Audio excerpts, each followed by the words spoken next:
Salut les amis et bienvenue dans ce podcast de Gojanda. Dans ce podcast aujourd'hui, on va parler de faut-il être bon en maths pour pouvoir coder. Alors c'est une question qui revient assez souvent, c'est une question qui revient assez souvent que très souvent les débutants posent parce que ou bien ceux qui sont au collège, c'est des gens qui voudraient se lancer dans le monde du code, mais ils hésitent, voilà, ils se disent que est-ce que je peux, est-ce que j'ai les compétences, est-ce que j'ai les prérequis nécessaires pour pouvoir me lancer. Ce métier n'est-il pas réservé aux matheux? Ce métier n'est-il pas réservé aux gens qui font de la filière industrielle, des filières scientifiques? Moi, je suis par exemple dans le monde de la littérature, mais l'informatique me plaît. Est-ce que je peux me lancer dans le code? Donc, dans ce podcast, je vais essayer de démystifier tout cela et vous donner, voilà, ce que moi, je vais vous donner, voilà, mon impression par rapport à cette question, les conseils que je donne par rapport à ça.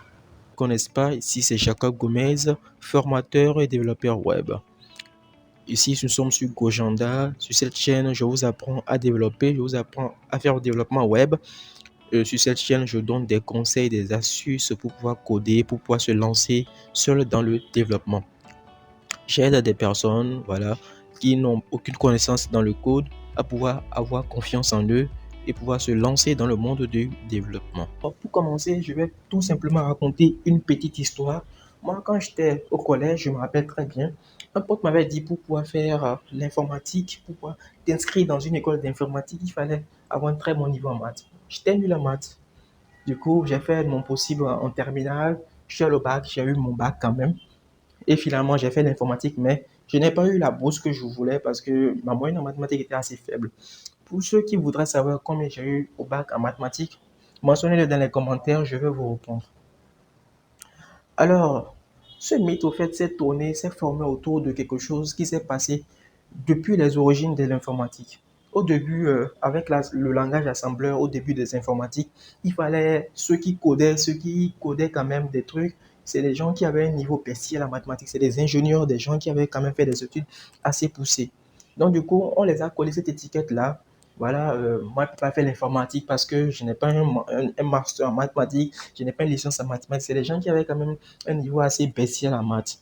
Et cette étiquette-là, ce mythe s'est renforcé au fil des années parce que le métier d'informatique était assez réservé à ce groupe de personnes. Mais le monde a évolué aujourd'hui, les langages de programmation ont évolué. Du coup, la communication homme-machine s'est beaucoup plus c'est facilité. Donc, on n'a pas forcément besoin de connaissances assez poussées en mathématiques pour pouvoir coder. D'où je vais répondre à la question. Faut-il être bon en mathématiques pour pouvoir coder? La réponse que j'ai commencé à donner au début, oui et non. C'est oui et non. Non parce que aujourd'hui, pour pouvoir faire de la programmation, il ne faut pas avoir des connaissances assez poussées en maths. Certes, les mathématiques, au fait, nous apportent au fait ce qu'on appelle la logique, un sens de résolution des problèmes. Ce qu'on vous demande, ce qu'on va très souvent vous demander lorsque vous allez faire la programmation, c'est tout simplement, voilà, les opérations arithmétiques de base. Lorsque vous avez fait une addition, une soustraction, une multiplication, une division, vous pouvez déjà écrire pas mal de programmes mathématiques. Le reste, il suffira tout simplement, voilà, de s'adapter à la condition, de s'adapter aux conditions du sujet, du problème pour pouvoir, voilà, écrire ces programmes-là. Oui, parce que pour pouvoir faire par exemple des jeux vidéo, pour pouvoir faire par exemple des trucs de cryptographie, de machine learning, pour faire par exemple des trucs d'intelligence artificielle et tout, il vous faudrait vraiment des connaissances poussées en mathématiques. Pour pouvoir faire un jeu vidéo, il faudrait gérer la 3D, c'est la géométrie, la physique aussi va un peu entrer en jeu, les distances et tout, l'accélération et tout. Pour pouvoir faire par exemple des jeux tels que qui pouvoir faire des programmes d'intelligence artificielle, il faudrait par exemple des connaissances en probabilité, des éventualités, des trucs, tu réponds à telle question, je réponds à telle question, ouais. Donc c'est ça au fait. Donc ne soyez pas dans un état pareil, que vous soyez par exemple que vous soyez bon en maths ou pas, vous pouvez toutefois pouvoir coder. Moi, comme exemple, moi depuis que je suis dans le code, bon, je me rappelle très bien, je n'ai pas vraiment eu des connaissances assez poussées en maths. Je ne fais que des opérations arithmétiques de base, si possible, calcul de moyenne, on élève des trucs au carré, au cube. En tout cas, des calculs assez simples qui ne nécessitent pas assez de programmes, assez de compétences, assez de niveau en mathématiques. Alors, deuxième chose que je voudrais dire, que je voudrais ajouter à cette vidéo, c'est que tout ce que je viens de dire là, c'est ce que les gens disent autour. Voilà, il faut d'abord aller de l'ancienne corde et tisser la nouvelle. Ce que moi j'apporte comme plus-value, ce que j'apporte comme bonus dans ce podcast, tout simplement, c'est que pour pouvoir faire de l'informatique aujourd'hui, il faudrait voilà, savoir dans quel dossier, dans quelle catégorie il faut se trouver. Lorsque vous voulez faire, par exemple, lorsque vous voulez aller sur l'informatique financière, il faudra avoir des connaissances sur la comptabilité, sinon vous n'allez pas pouvoir vous en sortir parce que là, c'est des trucs de chiffres d'affaires, des trucs comme ça. Donc, si vous n'avez pas des connaissances en comptabilité, vous n'allez pas pouvoir écrire des programmes qui traitent de la comptabilité. Donc, aujourd'hui, l'informatique, c'est assez diversifié, c'est répandu dans tous les domaines. Domaine agricole, il faudrait des connaissances en agriculture. Domaine médicinal, il faudrait des connaissances en biologie. Donc, c'est ça, en fait, c'est mon résumé, ça. Donc, que vous soyez et que vous ayez fait les mathématiques ou non, on s'en fout.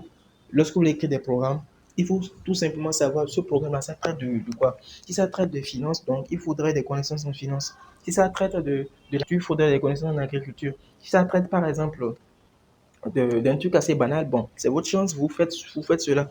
Donc, les mathématiques vont juste apporter tout simplement un esprit logique. Parce que avec les maths, vous serez déjà habitué à résoudre des problèmes un peu plus logiques. On vous dit par exemple de résoudre une équation de second degré. Vous allez d'abord commencer à déterminer que le A est non vide, calculer le discriminant, etc., etc. C'est la même chose en programmation, juste qu'en programmation, voilà, on écrit des suites d'instructions logiques pour pouvoir résoudre un problème, donner un problème particulier. Donc, sur ce, je vous dis merci d'avoir écouté ce podcast jusqu'à la fin. J'espère que mes réponses vous ont convaincu.